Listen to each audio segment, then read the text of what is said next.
Oke. Iya pemirsa, Anda bersama kami di Ruang Demokrasi. Oke, ya kami masih membahas terkait dengan kontroversi hitung cepat pemilu. Oke, saya tanya ke Pak Andi. Pak Andi, oke, bicara mengenai ini kan sedang proses ya pemohonan ya. Bagaimana proses permohonan sendiri begitu ya, sudah sampai sejauh mana Pak Andi?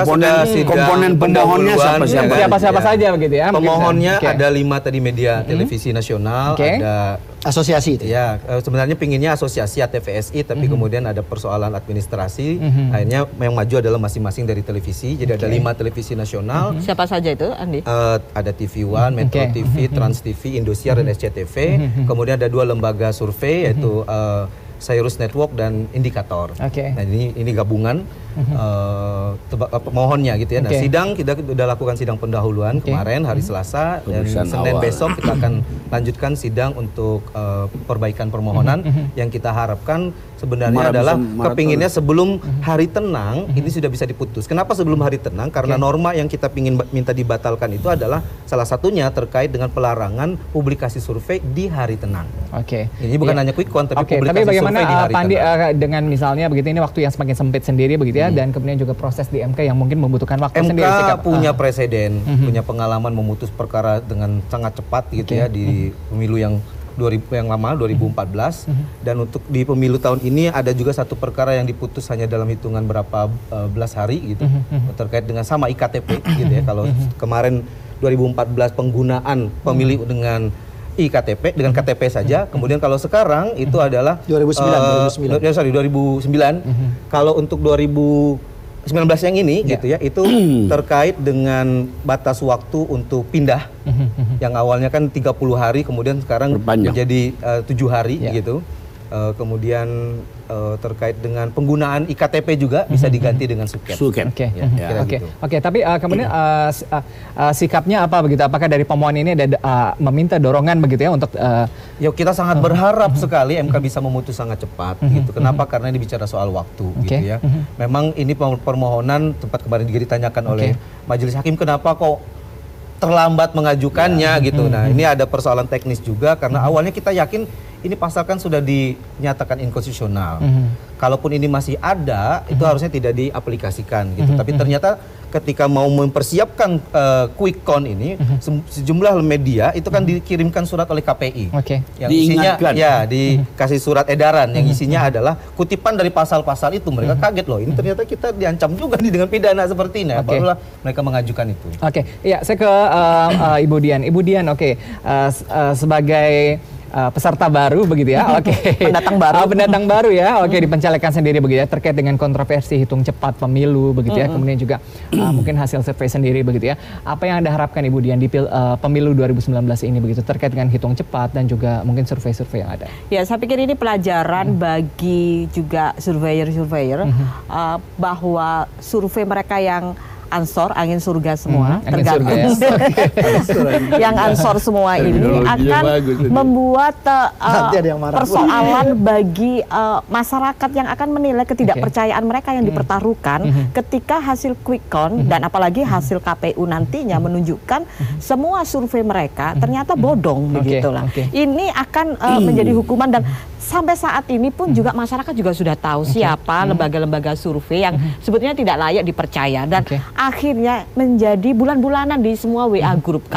Kalaupun lembaga tersebut misalkan mengeluarkan meme atau mengeluarkan komentar, hampir semuanya saya sendiri sampai kasihan ini kok, berilah dia kesempatan untuk berbicara. Babak belur sendiri karena orang sudah tidak lagi mempercayai. Nah, bagi saya ini pelajaran berharga buat surveyor angin surga itu, ansor itu, untuk berhati-hati bahwa Anda tidak bisa memuaskan pembeli saja, tapi Anda punya tanggung jawab.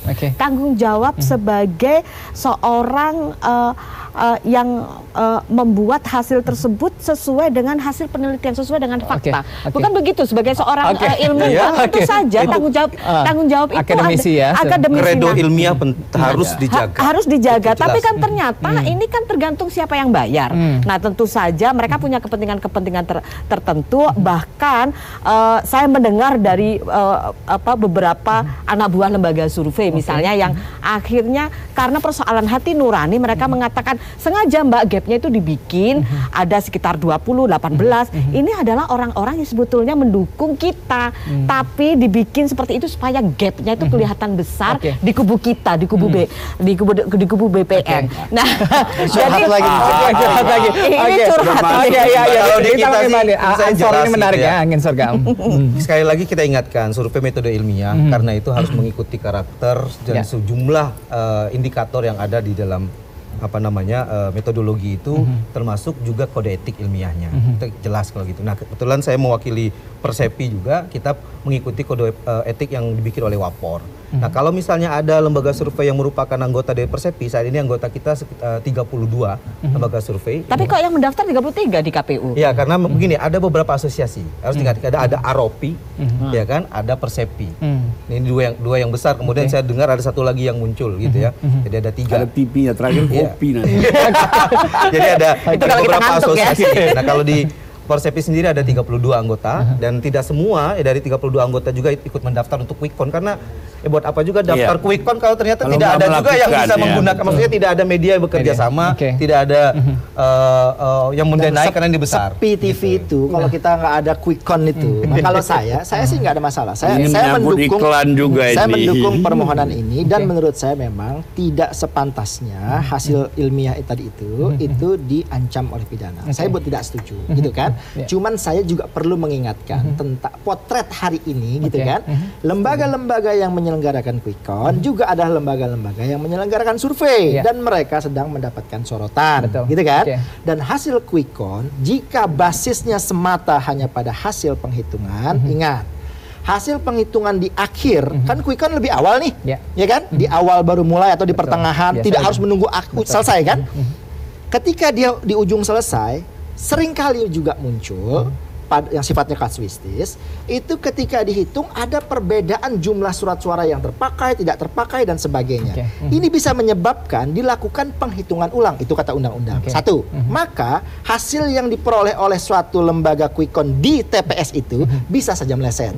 Dua, ketika dia hasilnya sudah datang di TPS, masuklah rekapitulasi di kecamatan. Di tahap kecamatan ada namanya mekanisme komplain. Jika orang keberatan dengan hasil di TPS, maka dia bisa saja mengajukan keberatan di kecamatan, lantas kemudian naik lagi di kabupaten, ada lagi mekanisme komplain, di provinsi ada lagi, di RI ada lagi, dan itu bisa saja mengubah hasil-hasil di TPS-TPS yang menjadi sampel dari Quick Count.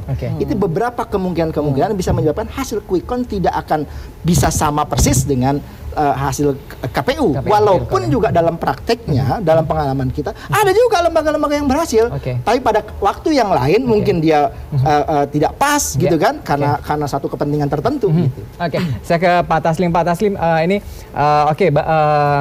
timnya juga menjadi bagian dari kontestasi sendiri begitu ya. Harapan terkait dengan kontroversi hitung cepat pemilu begitu ya. Yang pertama, hitung cepat Quick Count ini kan salah satu ciri pemilu modern. Kita sudah memasuki era itu.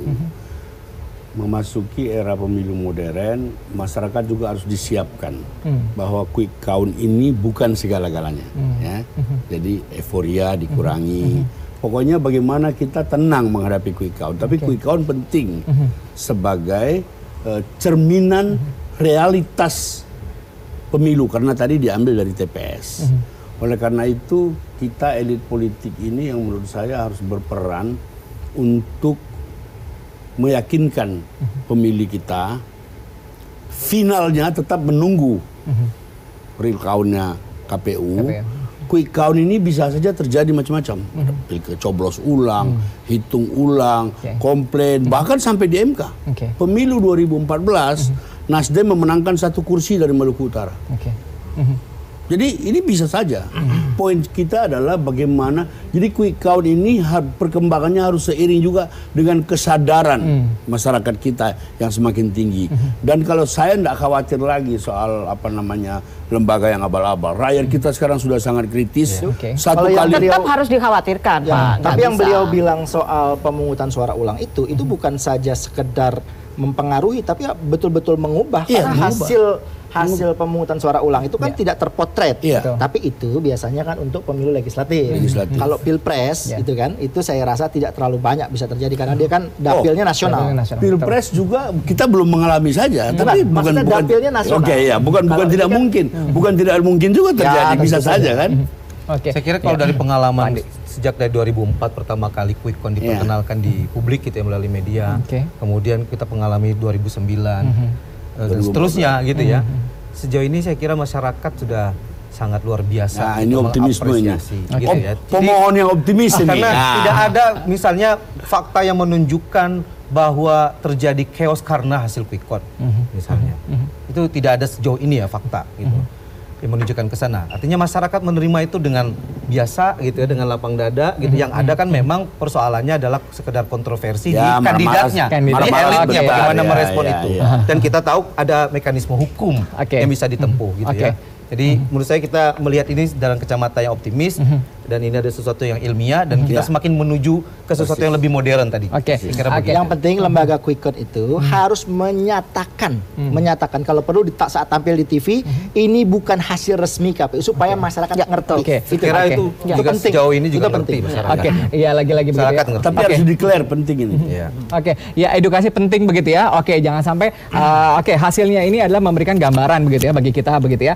Jangan sampai tadi memberikan kegaduhan atau kericuhan sendiri begitu ya. Terima kasih Bu Dian bergabung bersama kami. Pak Andi juga terima kasih. Kita lihat tunggu hasilnya begitu ya bagaimana di MK sendiri. Pak, saya juga terima kasih. Pak Salsim juga terima kasih bersama kami di Ruang Demokrasi dan pemirsa demikian Ruang Demokrasi dan saya Adam Lubis pamit dari hadapan Anda. Terima kasih dan selamat malam.